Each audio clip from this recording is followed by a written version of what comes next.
Mesdames, Mesdemoiselles et Messieurs, bonsoir. Invité sur le plateau lors d'une émission par un pasteur, Roselyne Layo, dit tout par rapport à sa carrière. Pourquoi aujourd'hui elle décide de faire d'abord de la musique mondaine et non de la musique chrétienne. D'ailleurs, suivez très bien puisqu'elle est tellement enthousiaste par la musique chrétienne et elle fait de la musique mondaine. D'ailleurs, écoutez un peu ce contraste et on se retrouve tout après pour les analyses. Chaque jour qu'on dort, qu'on se réveille, il y a de nouveaux décès. La preuve, quand on t'écoute chanter, on entend beaucoup de reconnaissance. Oui. On entend beaucoup de paroles qui montrent une relation profonde avec Dieu. C'est vrai que deux fois avec vos obligations, vous n'avez peut-être pas tous les jours le temps d'aller dans les lieux de culte. Mais je peux comprendre que tu vis ton intimité avec Christ et tu la vis au quotidien. Tu as ta façon à toi désormais de l'adorer. Et quand à ton concert, je pense que tu es rentré avec un morceau chrétien. Tu as adoré le Seigneur. Dis-moi, pourquoi? Parce que tu sentais que c'était lui qui t'avait fait? Oui. Papa, vous savez, moi, j'aime ce Dieu-là parce que c'est celui-là qui ne me juge pas. Il ne me juge pas, il m'a montré par A plus B, comme on le dit dans notre jargon, il est prêt pour moi. Il est prêt pour moi, il m'a montré que quand tu le cherches véritablement, il se montre à toi. Qu'avec lui, en fait, tu n'as pas besoin de te taper la poitrine.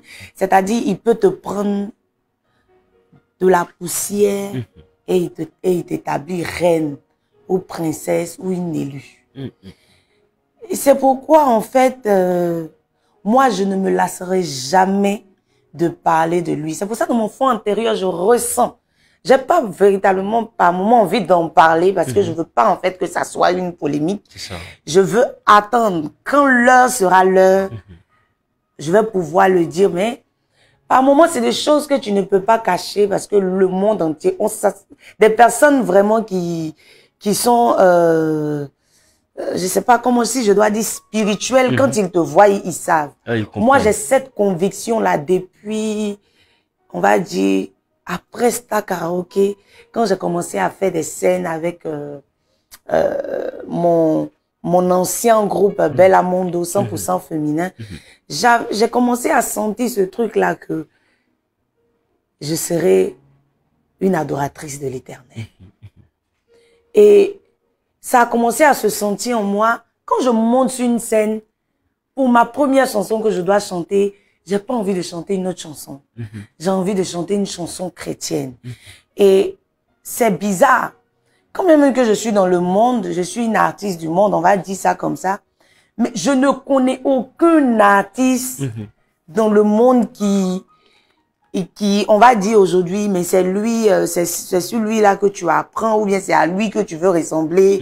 Par moment, tu vois des artistes dire le nom de d'autres artistes, des artistes de renom. C'est ça. Moi, tu me demandes aujourd'hui, je ne sais pas quoi te dire en fait. Parce qu'en réalité, ton modèle est ailleurs. Voilà. Je te dirais que j'écoute Morija, j'écoute Jonathan Campbell, j'écoute des artistes nigériens, Dena Moana.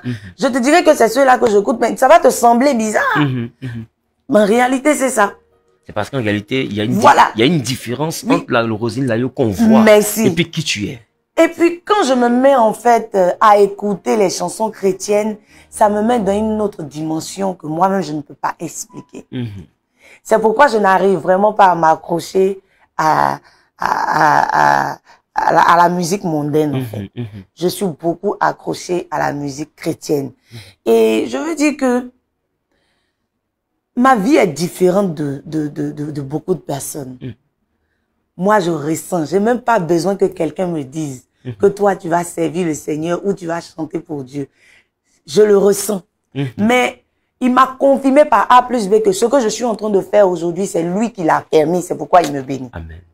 Donc, quand le moment viendra, lui seul va m'enlever là et va m'emmener où est-ce qu'il a prévu pour moi. Alléluia. C'est pourquoi, en fait, je ne sais pas comment dire ça, mais je veux glorifier son nom en tout temps, en toutes circonstances, à tout moment. Franchement, je veux le bénir, je sais pas, si je dois le claquer de bisous, si je dois lui dire à tout moment que je l'aime, je veux le faire et je le fais parce que, on va dire, ma vie, c'est lui, en fait. Amen, amen. Et effectivement, ce que tu es en train de dire traduit clairement ce que Dieu représente pour toi, parce que on peut te sentir le dire avec l'énergie qui va avec, sentir le dire pas pour plaire aux hommes, mais avec la force qui accompagne ces mots. Et je veux vraiment bénir Dieu pour ta vie. Mais aujourd'hui, qu'est-ce que je m'apprête à dire?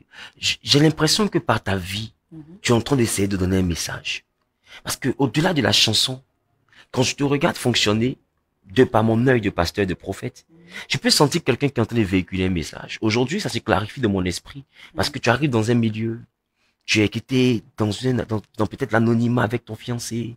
Dieu commence à te faire grâce, à t'ouvrir des portes. On n'a pas vu une Roselyne Layo sauter la clôture pour aller vouloir faire autre chose de sa vie. On l'a vu rester avec l'homme qu'elle a choisi. Je me dis que ça, c'est une grande leçon quand même. C'est une grande leçon. Aujourd'hui, je disais à quelqu'un, on voit souvent des femmes dire, lui là, voici sa femme de galère qui est là-bas.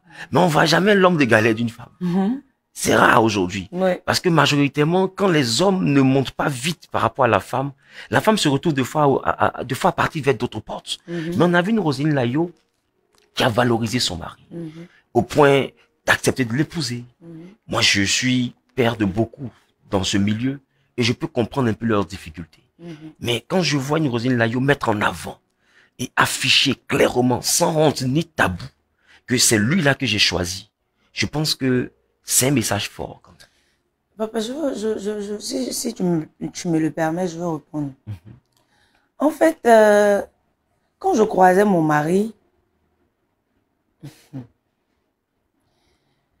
c'est pas pour ne rien aujourd'hui, quand je suis devant les caméras ou soit devant mon téléphone, je dis chérie, c'est le meilleur mari, chérie, c'est ci, chérie, c'est pas pour ne rien en fait. Tu vois une jeune fille qui entre dans la musique, qui ne connaît rien de la musique et qui est dans un groupe, après qui décide de voler de ses propres ailes. Mais c'est dans ce groupe-là en fait qu'elle a commencé à connaître réellement c'est quoi le public, comment est-ce qu'il faut se tenir sur une scène, comment est-ce qu'il faut tenir un micro, comment il faut parler à un public. Et c'est, on va dire que j'étais en quelque sorte en stage dans le groupe. Et à un moment donné, tu deviens le pilier du groupe. Et quand tu décides de partir, il y a une certaine peur qui est là parce que tu te dis, ah, je m'en vais là, ils vont dire quoi, oh? Que c'est parce que je suis devenu quelqu'un aujourd'hui ou bien c'est parce que je sais chanter que je vais. Et par derrière, H, toi qui regardes, n'oublie pas de liker et de commenter. Vraiment, si tu n'es pas encore abonné, fais-le. Aidez-moi vraiment à travailler davantage. Quand vous likez comme ça, moi je suis content et ça m'aide. Merci pour la marque de confiance.